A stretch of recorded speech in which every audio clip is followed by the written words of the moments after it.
रजत, नमन और एल्बर्ट अपनी photography trip पे जंगल की ओर निकले।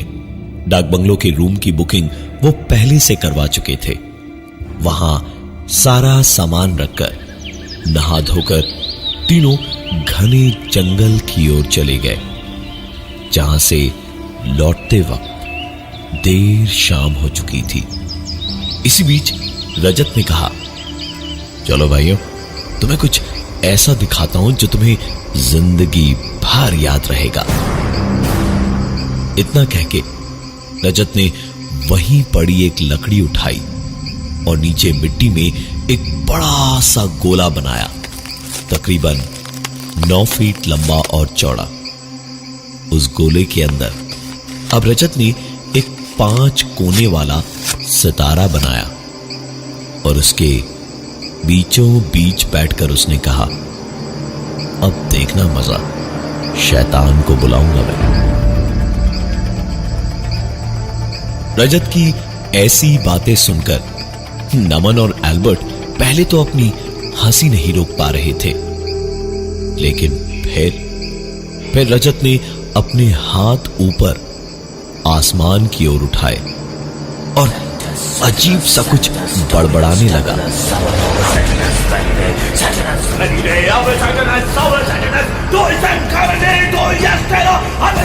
रजत देखते ही देखते थोड़ी देर में पागल सा होने लगा।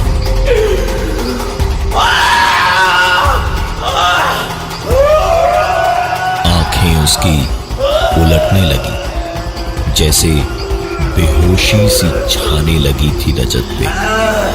और तभी अचानक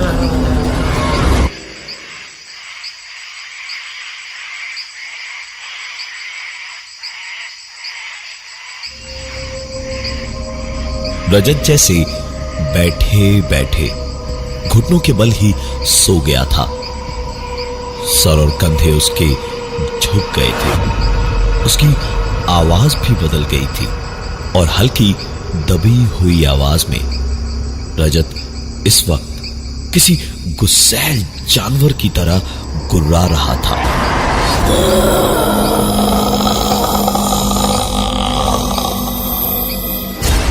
और गुर्राते गुर्राते ही सर उठाकर रजत ने नमन और एल्बर्ट को बस घोरा भर था कि दोनों घबरा गए। और नमन ने बड़ी हिम्मत से कहा, रजत भाई तू ठीक तो है? एल्बर्ट ने भी हिम्मत की और उसने रजत से कहा, रजत भाई चल यहां से, अंधेरा होने लगा है, कुछ देर बाद कुछ भी दिखाई नहीं देगा यहां पर, चल उठ। रजत ने कोई जवाब नहीं दिया उन दोनों की बातों का और बस गुर्राता हुआ उठ के खड़ा हुआ।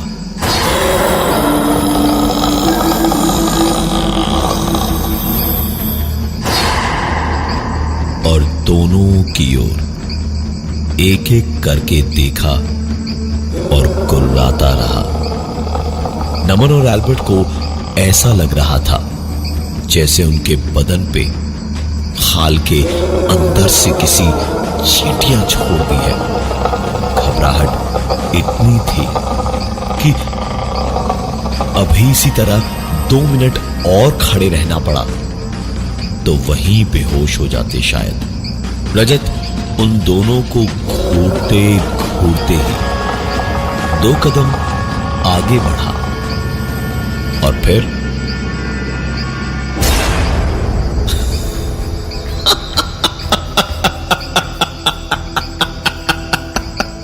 अबे तुम दोनों कितने फट्टू हो यार। इतने से मजाक पे ऐसे, ओ माय गॉड, ऐसा बुरा हाल। चेहरे देख लो, ऐसा लगेगा जैसे किसी ने खून सोख लिया बदन से। अरे मजाक कर रहा था यार, चलो यहां से। ऐसे मजाक की उम्मीद किसी को भी नहीं थी, इसलिए दोनों थोड़े घबरा से गए थे। लेकिन रजत ने तो मजाक ही किया था, उसे क्या फर्क पड़ना था। दोनों को खींचकर ले जाने लगा वापस गेस्ट हाउस की तरफ।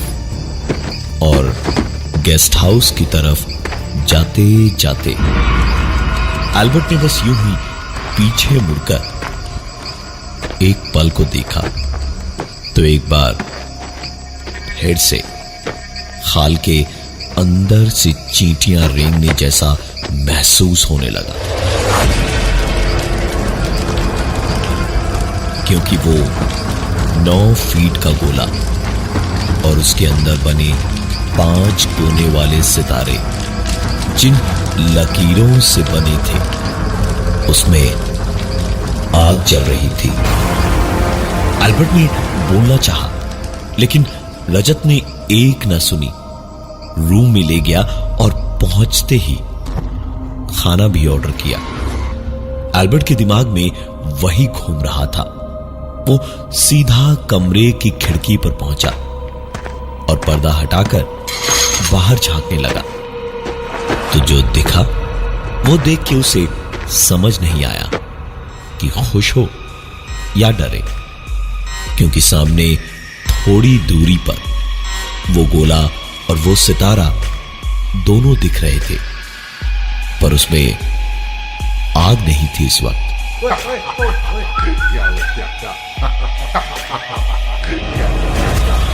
आवाज सुन के एल्बर्ट पलटा तो देखा नमन एक कोने में डरा हुआ खड़ा था और पलंग पे रजत जंगल की तरह ही गुर्रा रहा था।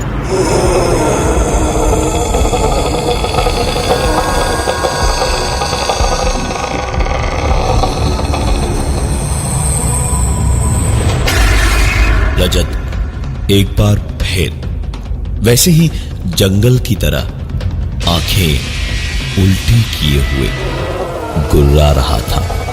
नमन ने एल्बर्ट को देखा और फिर हंसते हुए रजत से कहा, अबे ओ शैतान के नाना है, चल बहुत हुआ तेरा मजाक, हर बार नहीं फंसने वाले हम, समझा।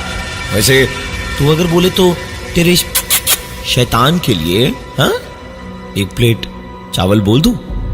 रजत ने बैठे बैठे ही हाथों से नमन को करीब बुलाया और नमन भी हंसता हुआ जब पहुंचा तब रजत ने एक झटके से उसका कॉलर पकड़ा और करीब खींचकर किसी अलग ही आवाज में उल्टी हुई आंखों से देखता हुआ बोला, मुझे मजाक पसंद नहीं है, समझा। तो तुम्हें तीनों ने बुलाया था मुझे, अब आया हूं तो मजाक लग रहा है।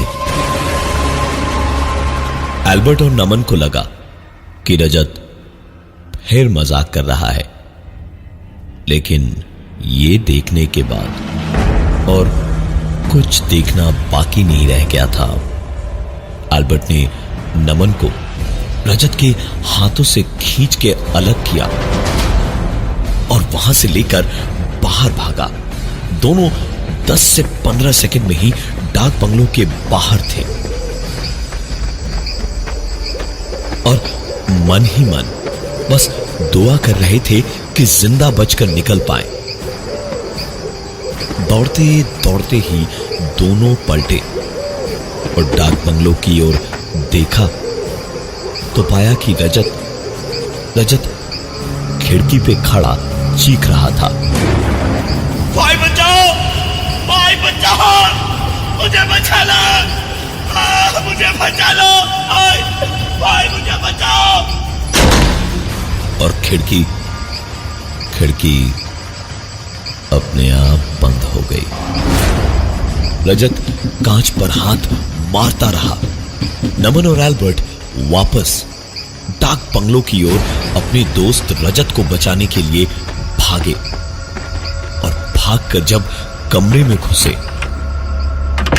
तो कमरे में रजत कहीं नहीं था। बाथरूम देखा, रजत वहां भी नहीं था। इधर उधर हर जगह छान मारा, लेकिन रजत कहीं दिखाई नहीं दिया। नमन और एल्बर्ट वहां से बाहर भागे और बाहर निकलते ही अंधेरे में कुछ ही दूरी पर जहां रजत ने वो गोला बनाया था, वहीं दूर से बैठा हुआ दिखाई दिया। नमन और एल्बर्ट की जान में जान आई रजत को सही सलामत देख के, और दोनों उसकी ओर दौड़े। लेकिन पास पहुंचने के बाद उन्होंने देखा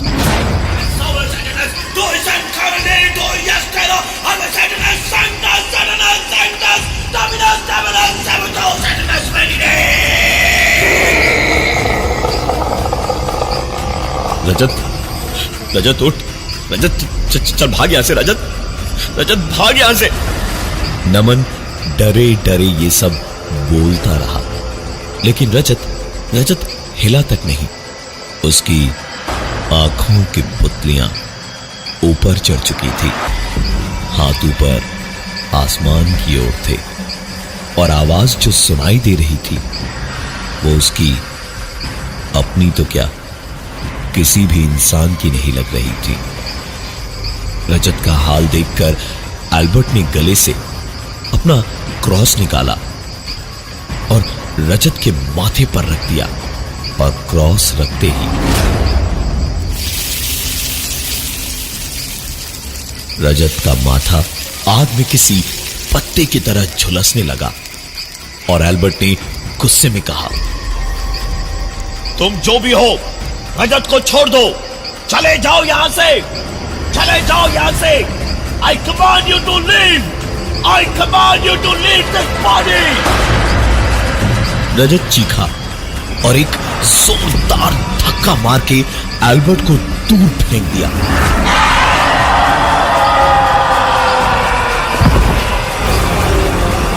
नमन और एल्बर्ट फटी आंखों से रजत को देखे जा रहे थे।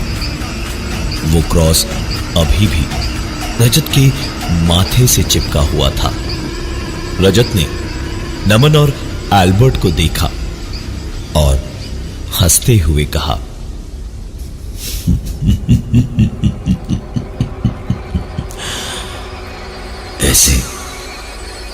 ऐसे नहीं जाऊंगा मैं, समझे? इतनी आसानी से नहीं।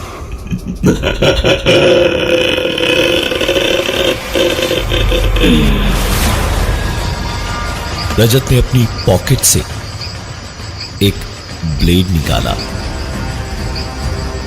एक बार नमन और एक बार एल्बर्ट को देखते हुए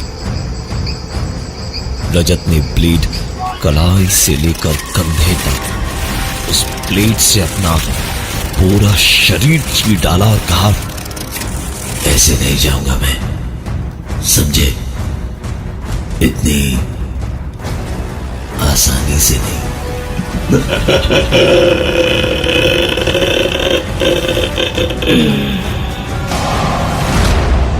देखते ही देखते एल्बर्ट और नमन के सामने रजत बेहोश हो गया।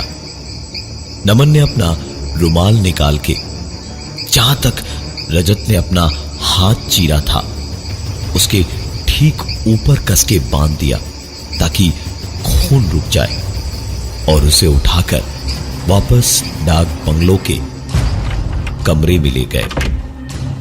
कमरे में वापस पहुंचकर नमन ने रजत का बैग खोला तो उसमें से एक किताब निकली जिसमें रजत के बनाए गोले और उसमें 5 कोने वाले सितारे से शैतान को बुलाने का तरीका लिखा था, और उसी किताब में शैतान को वापस भेजने का तरीका भी लिखा था।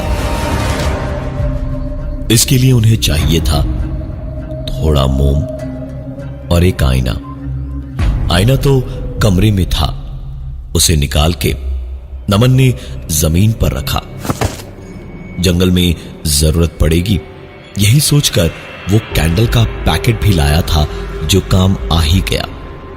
मोमबत्तियां निकाल के पहले तो उन्हें पिघलाया और फिर उनके 3 गोले बनाकर नमन ने अपना, रजत और एल्बर्ट का नाम उन पे लिखकर उस आईने के चारों ओर रख दिए और फिर जो भी उस किताब में लिखा था उसे धीमी धीमी आवाज में पढ़ना शुरू किया।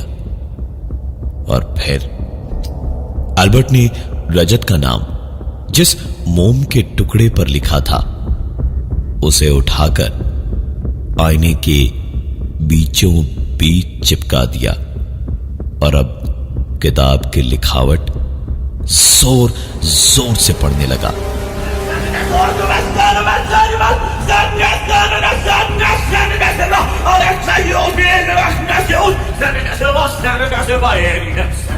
एल्बर्ट आंखें बंद किए हुए अपने सर को ऊपर करके रजत बच जाए बस इसी उम्मीद पे बोलता चला जा रहा था। इसी बीच नमन ने देखा रजत के नाम का मोम का गोला अपनी जगह से हिलना शुरू हुआ और तीर की तरह पूरे आईने में घूम कर रुक गया, जैसे किसी ने कुछ लिखा हो। एल्बर्ट ने ऐसा होने पर उसे रोक के इशारा करने को कहा था और उसने वैसा ही किया। किताब में लिखा था ऐसा होने पर एक बूंद खून उस आईने पे गिराया जाए जहां भी मोम लगी हो। एल्बर्ट ने डरते हुए अपनी उंगली में एक सुई चुभोई और एक बूंद खून उस आईने पर वहीं गिराया जहां वो मोम घिसा हुआ था और वो एक बूंद खून स्याही की तरह पूरी मोम की लिखावट पे फैलता चला गया। आईने पर लिखा था, क्या चाहते हो मुझसे तुम लोग। एल्बर्ट ने पढ़ते ही कहा, छोड़ दो हमारे दोस्त को छोड़ दो और चले जाओ यहां से। एल्बर्ट के इतना कहते ही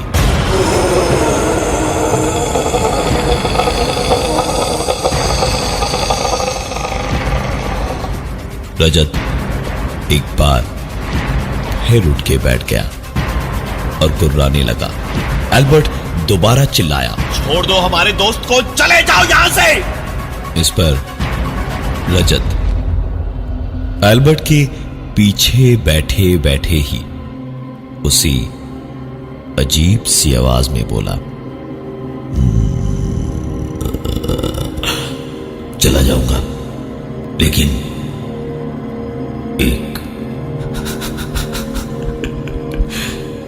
एक शर्त है मेरी।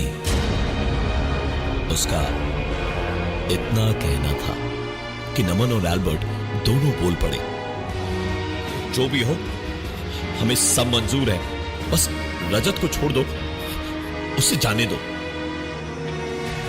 उनके इतना कहते ही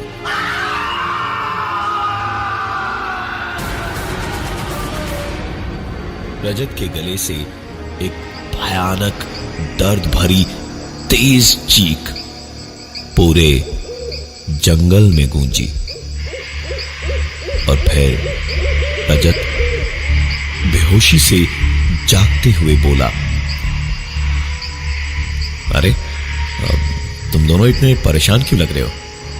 अच्छा, तो मतलब अब ऐसे आईना वाइना सजा के मुझे डराने की कोशिश हो रही है, हा? रात भर इतना कुछ हुआ था, अब बस 1 घंटा ही बचा था उजाला होने में। रजत कमजोरी की वजह से वापस सो चुका था और नमन और एल्बर्ट उजाला होने का इंतजार कर रहे थे ताकि तुरंत वहां से निकल पाए, और उन्होंने वैसा ही किया भी। उजाला होते ही नमन ने कहा, चल अल्बर्ट, तू चेकआउट कर ले, मैं गाड़ी स्टार्ट करके रजत को लेकर बस आता ही हूं। अल्बर्ट भी तुरंत उठकर गाड़ी स्टार्ट करने दौड़ा। इधर नमन ने रजत को उठाया, पानी की बोतल बैग में भरी और बैग्स और रजत को लेकर गाड़ी में पहुंच के बैठा। अल्बर्ट ने गाड़ी स्टार्ट की और बहुत तेज चलाने लगा। गाड़ी कुछ आगे पहुंची ही थी कि अल्बर्ट ने रियर व्यू में पीछे डाक बंगलों की ओर देखा, और देखते ही गाड़ी रोक दी, क्योंकि रियर व्यू मिरर में अल्बर्ट खुद को देख पा रहा था, हाथ हिलाकर अलविदा कहते हुए। अल्बर्ट ने गाड़ी से नीचे उतरकर बाहर निकल के देखा, पीछे वहां कोई नहीं था। अपना वहम मानते हुए उसने गाड़ी स्टार्ट की और सीधे शहर की ओर गाड़ी स्पीड में दौड़ाने लगा। जब फोन उठाया तो डाक बंगलों से था। उधर से एक आवाज ने पूरी बात बताई। सर, वो मैं डाक बंगलों से बोल रहा था। आप लोगों ने अभी अभी चेकआउट किया, पर आप लोग अपना कैमरा और फोटोग्राफी का सामान वाला बैग यहीं भूल गए हैं। ये सुनकर अल्बर्ट अपनी किस्मत पर रोता हुआ माथा पीटता रह गया। कैमरा और उन तीनों के फोटोग्राफी के पूरे सामान के बैग की कीमत तकरीबन 3 से 4 लाख रुपए रही होगी। अल्बर्ट ने तुरंत गाड़ी घुमाई और वापस डाक बंगलो पहुंच के गाड़ी के इंजन को बंद किए बिना ही गाड़ी खड़ी की और नमन से कहा, मैं 2 मिनट में आ रहा हूं, तू रजत के साथ में यहीं गाड़ी में रुक। अल्बर्ट इतना कह के दंदनाता हुआ अंदर चला गया बैग लेने। नमन बैठा रहा। रजत इतना थका हुआ था कि वो गाड़ी में सो चुका था। 5 मिनट हुए, फिर 10, फिर 15। उसके बाद नमन ने अल्बर्ट को फोन पे फोन किया तो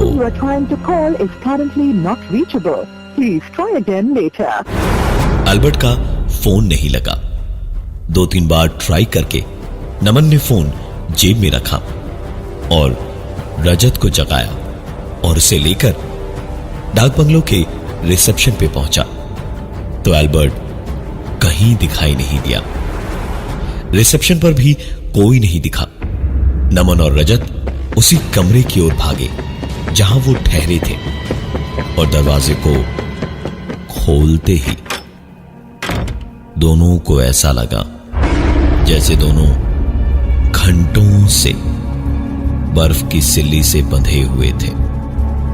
अंदर अल्बर्ट जमीन पर बैठा हुआ था, एक गोला बनाकर उसमें 5 कोनों वाला सितारा बनाकर बिल्कुल उसके बीचों बीच। अल्बर्ट की आंखों की पुतलियां ऊपर चढ़ चुकी थी, हाथ ऊपर आसमान की ओर उठाए हुए थे और एक हाथ में ब्लेड था। नमन ने इस पूरे वक्त सब कुछ देखा था। तुरंत उछलकर आईने के पास पहुंचा और किताब से पढ़ते पढ़ते अल्बर्ट का नाम वाला मोम का गोला आईने के ऊपर रख के कहा, छोड़ दो हमारे दोस्त को, चले जाओ यहां से। इस बार ना तो मोम का गोला घूमा, ना एक बूंद खून बहा और ना ही कुछ और हुआ। इस बार अल्बर्ट ने एक गहरी सांस ली और धीमे से एक बेहद भयानक मुस्कुराहट चेहरे पर लिए उसने कहा,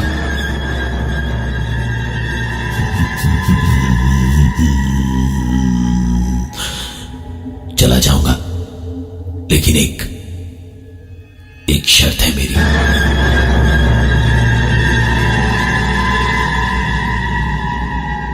उस घटना के बाद तीनों दोस्त आज तक उस डाक बंगलो और जंगल के इर्द गिर्द ही भटकते रहते हैं। तीनों वहां से बाहर नहीं निकल पाए। क्या थी वो शर्त शैतान की, ना आपको मालूम है, ना ही हमें। मैं हूं प्रवीण और ये थी आज की एक कहानी ऐसी भी।